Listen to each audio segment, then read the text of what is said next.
So the last video that we did was all about the issues that we had on our first outing with the car, which was that lights out. I'll link that video up in the corner. We did a bunch of test sessions after that, obviously. We went out to XRP, we went out to Ennis, our local tracks, and there's a couple of passes that kind of show the rest of the problems that we were dealing with. So this first one shows, I think, the last time that we were dealing with the spark blowout issue. Talked about that a little bit in the last video. We thought the ignition system that we had in the car was going to allow us to run a wider gap. So we were trying to run higher and higher boost, and we were starting to get spark blowout. We eventually brought the gap down to something really, really small, actually, and that resolved that problem.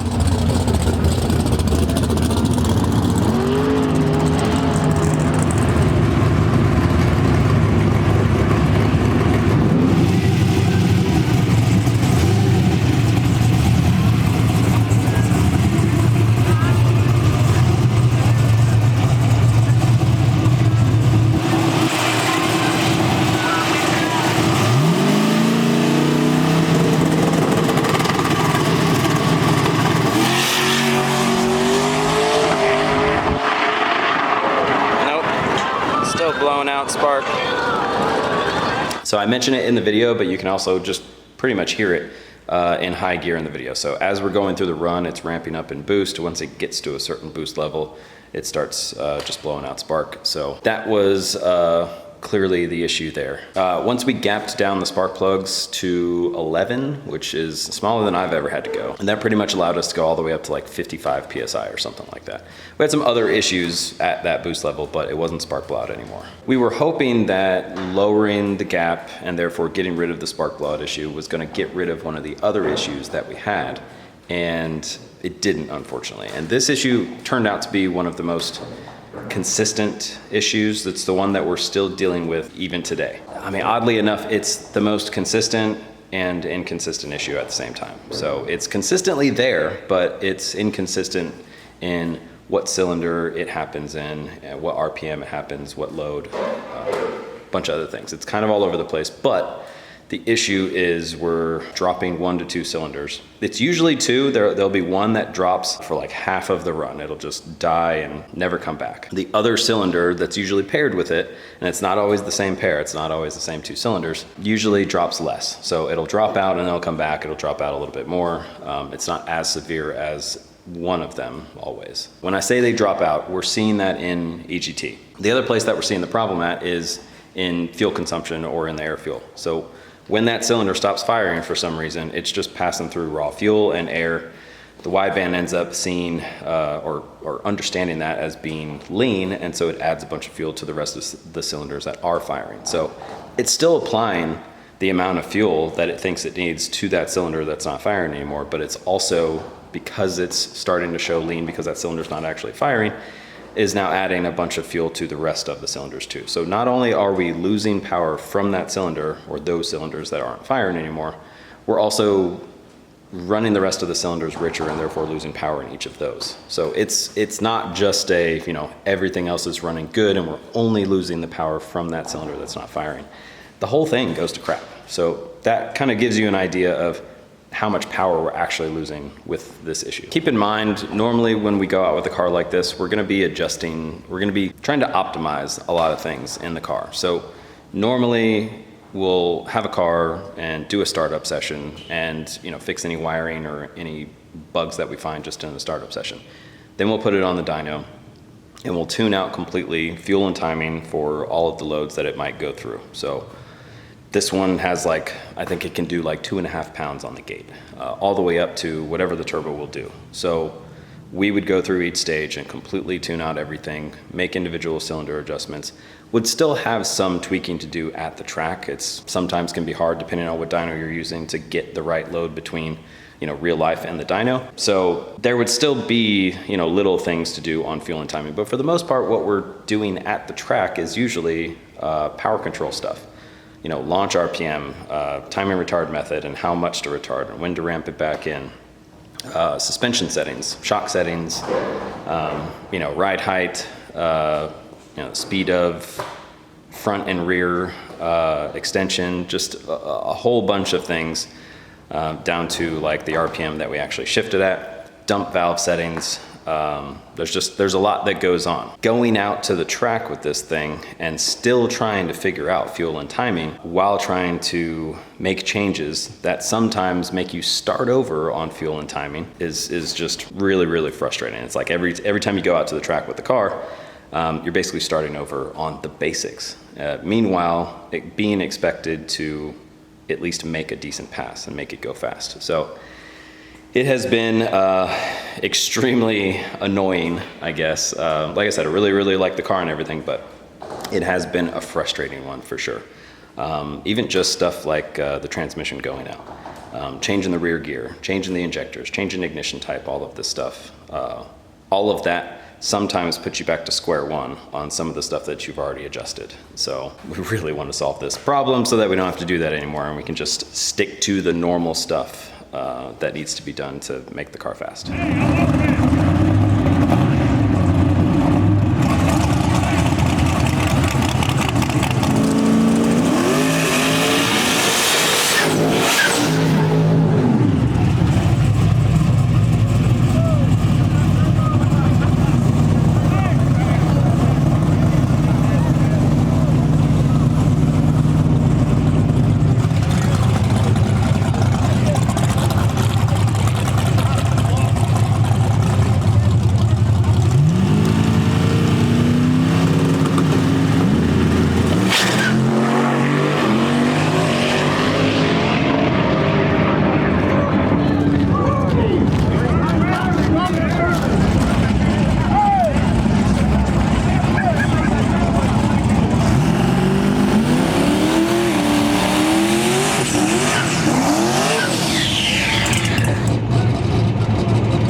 So after troubleshooting as much as we could with just the relatively standard stuff, I mean, we looked at basic wiring, we tried all sorts of different things with the tune. We thought maybe just this combination needed something that we weren't used to. So we tried all sorts of different things. These aren't the only test passes that we did. We did a lot of runs on this thing.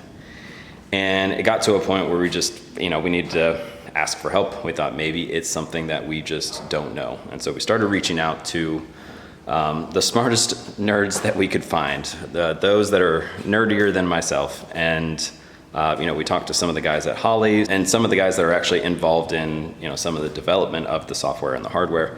And they led us in a couple of different directions, and so we made some major changes based on the advice that we got from them. So, and when I say major, we're talking about completely different trigger setups. So we had originally on there, it was 36.1. We heard a lot of people were having problems with that, so we switched it over to good old faithful flying magnet. We tried a completely different ignition system or coil system. So we had the MSD Pro 600 on there. We went actually back to smart coils, which is an odd move, I know, but we were talking to some people that had a lot of experience with the Pro 600, and what they were seeing was familiar to them.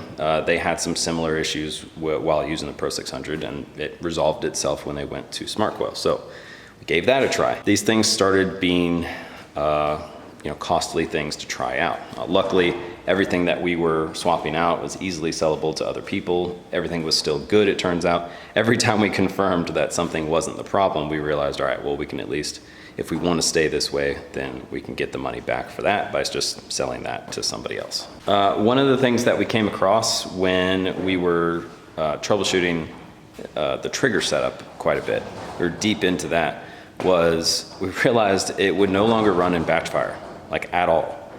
I'm not too sure which change that actually became the behavior, but when we ran this on Holley on the engine dyno, originally, we ran it in batch fire. And I mean, that's what we did the entire engine dyno on. So now we can't even get it to start on batch fire at all, which is really weird. It'll start perfectly fine and run as you see in these videos, but we have to have the cam trigger involved. So that's something that actually right now we're getting ready to dive a little bit more into some troubleshooting. But honestly, for a little while, we just got to the point where we were like, all right, we need to just go out and make some runs. Billy was new and needed some seat time. And to be honest with you, we were just a little bit frustrated. We knew that it could at least, you know, do somewhat well, and we knew that we could keep it together. It wasn't a harmful thing that was happening. We were just missing a lot of power. So we made sure that it was safe enough to have him go do some runs, and you know, he kept doing some testing sessions and a couple of races. We just unfortunately knew that any race that we went out to, we were going to be outgunned with top end, unfortunately. Look at the ship, folks.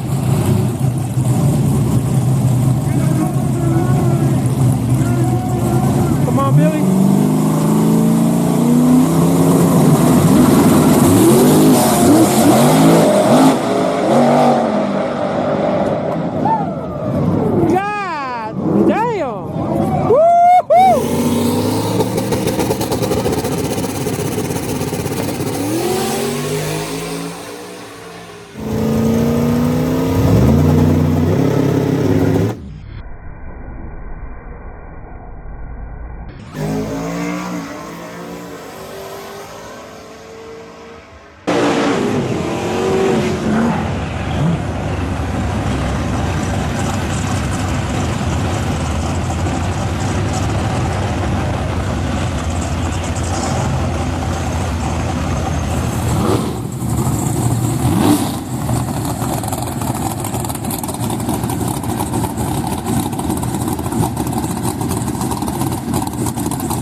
The legacy alive for old Billy.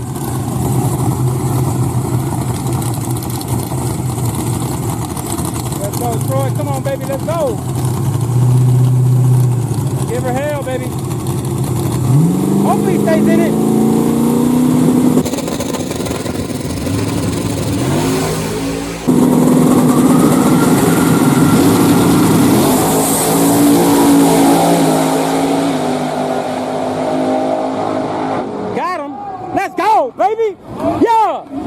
So this was definitely not useless testing by any means. We got him some seat time, he became really comfortable with the car, and we started learning more about the chassis and just the different methods as far as the way that the engine ran right now that, you know, worked better or worse for power control. But unfortunately, the mile per hour was down so bad, as you can see here.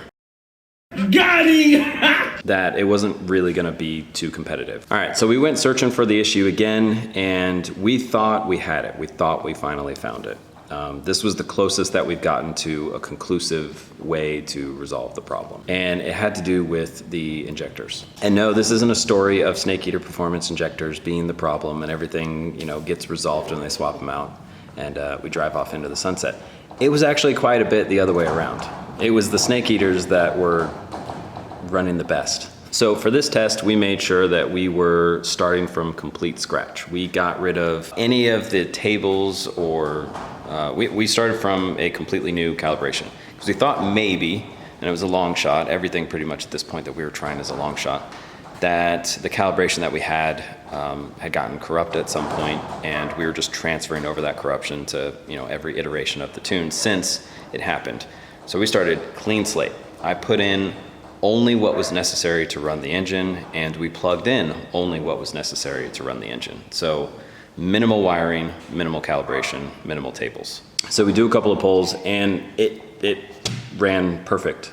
And we were like, holy crap, it was either the wiring or the calibration. It really didn't pinpoint anything, but we were like, all right, whatever we did, something in here is the problem. So we're happy to see that at least. So we started, you know, turning it up a little bit to make sure that it wasn't gonna start coming back when we start adding some load.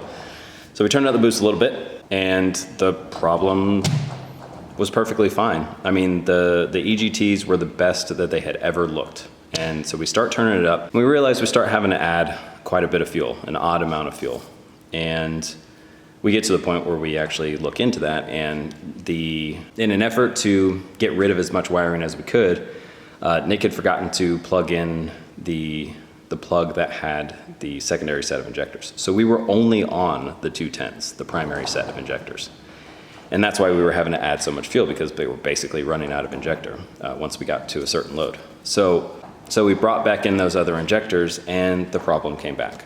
So we went back down to wastegate and then back up through the load, and same thing, same exact behavior. 1 to 2 cylinders crapping out on us and missing a whole bunch of power. So we were like, all right, well, it's got to be something with this secondary set of injectors. So this secondary set of injectors are the 550. They're like the ones that have the solenoid going into the side.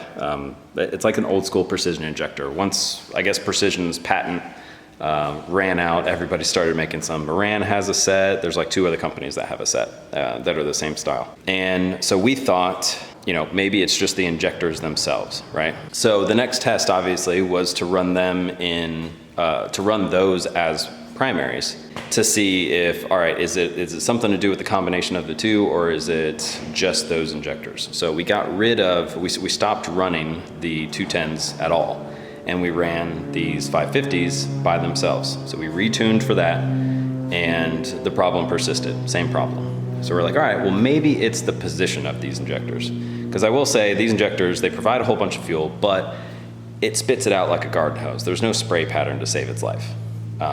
And the way that we had these injectors into the intake manifold, they were at a slight angle. We thought maybe the angle is screwing us, combined with the way that these injectors spray. So we were like, all right, let's try these injectors, but in a top position, just like the 210s are. So we put them in that position, and the problem went away again. So we had good EGT, there was no dropouts or anything like that.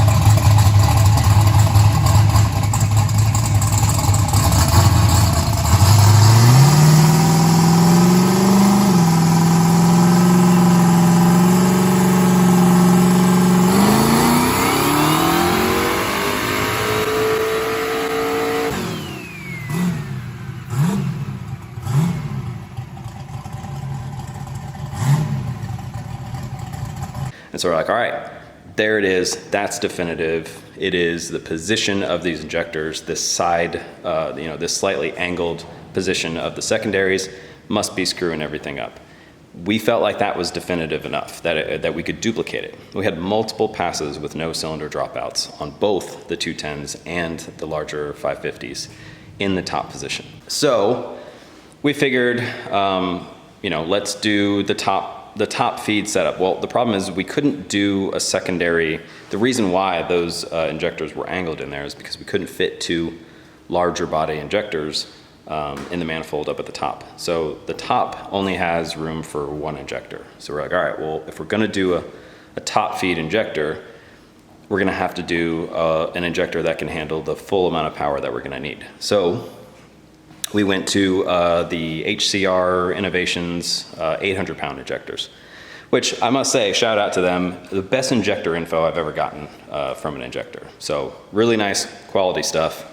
And we got it tuned out on those, and we were hoping for the best. We got the injector driver and everything that technically wasn't necessary based on Holly's instructions, but a lot of people were just telling us, like, just do it anyway. So got the injector driver, got these single ones mounted up, and got them tuned out. And the problem came back.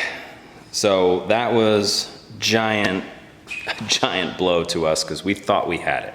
We thought problem solved. And nope, definitely not. So we went out to a race with this issue still happening, and just defeated.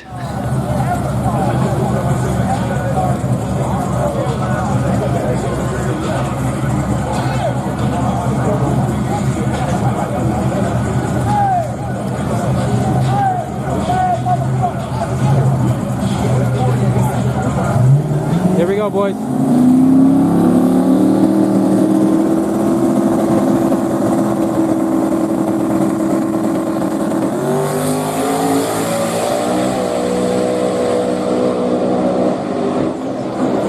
Not bad, not bad. Oh.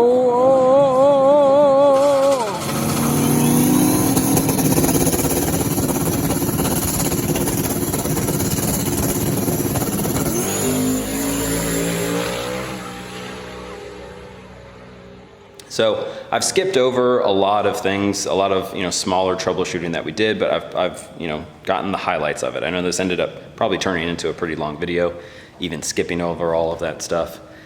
But we're gonna continue to troubleshoot this thing. We got a couple of other directions that we're gonna go. Hopefully we will find the problem soon and you guys can see this thing in its true glory. When I tell you we're missing a lot of power, I can't talk about specifics very much. This is a no-time car, but it is a lot. If you think this car, has been performing relatively well at any of the races that you've seen it at, it will be a completely different animal the next time you see this thing out. Or I shouldn't say the next time you see this thing out. When we solve it, it will be a totally different animal. All right, that's gonna do it for this one. As always, like, share, subscribe, share it, leave a comment, let me know what you think. And there will be some more update videos coming soon. I already have a ton of video that I still need to go through on both the El Camino and some other cars that we've been messing around with. Troy's car, the SAFC Camaro, a couple different ones. So stay tuned and yeah, I'll try to knock these videos out as often as I can, as well as start videoing some new content in the background so that once we get caught up, we'll still have pretty frequent videos. So thanks again.